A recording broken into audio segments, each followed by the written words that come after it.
জনসাধারণের দান করা মরদেহ পরিবারের অজান্তেই মার্কিন নৌবাহিনীর কাছে বিক্রি করছে যুক্তরাষ্ট্রের দুটি শীর্ষস্থানীয় বিশ্ববিদ্যালয়। সেগুলো ব্যবহৃত হচ্ছে ইসরায়েলি সামরিক বাহিনীর সার্জনদের অস্ত্রোপচার প্রশিক্ষণে।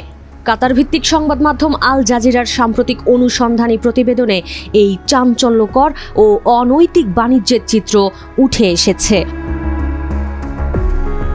তথ্যচিত্রে দেখা যায় 2018 সাল থেকে মার্কিন নৌবাহিনীর কাছে মানুষের মরদেহ বিক্রি করে $8.5 লাখ বেশি আয় করেছে university of southern California USC. চাহিদা মতো মরদেহের যোগান দিতে ইউনিভার্সিটি অফ ক্যালিফোর্নিয়া সান ডিয়েগোর সঙ্গে অংশীদারত্বও করেছে তারা। সেখান থেকে আনা মরদেহ লস অ্যাঞ্জেলেসে মার্কিন নৌবাহিনী ট্রমা সেন্টারে নেওয়া হয়, যেখানে মার্কিন সেনাদের পাশাপাশি ইসরায়েল ডিফেন্স ফোর্সেস IDF এর সার্জনরা 4 দিন ব্যাপী কমব্যাট ট্রমা সার্জারি প্রশিক্ষণ নেন।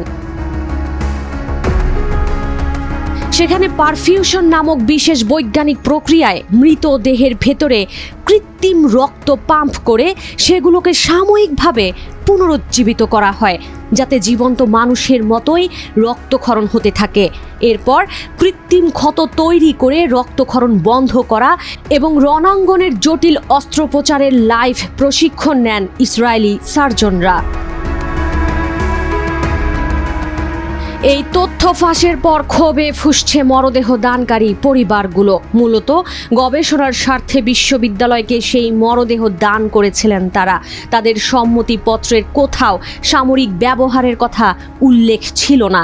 এমনই একজন দাতা জিনেট ভলপিনের নাতনি সারাহ পেনা আল জাজিরাকে বলেন, এটি আমাদের সঙ্গে চরম বিশ্বাসঘাতকতা।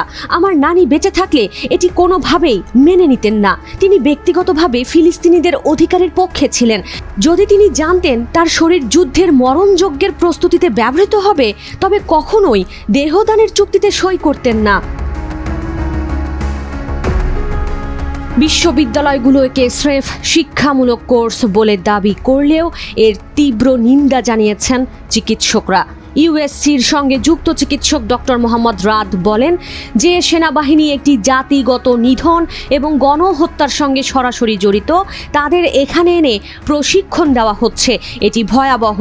এমন অনৈতিক বিষয়কে কিছুতেই স্বাভাবিক হিসেবে মেনে নেওয়া যায় না। আল জাজিরা বলছে, তীব্র গণ অসন্তোষের মধ্যেই 2029 সাল পর্যন্ত ইউএসসির সঙ্গে মরদেহ কেনার চুক্তি নবায়নের প্রক্রিয়া শুরু করেছে মার্কিন নৌবাহিনী।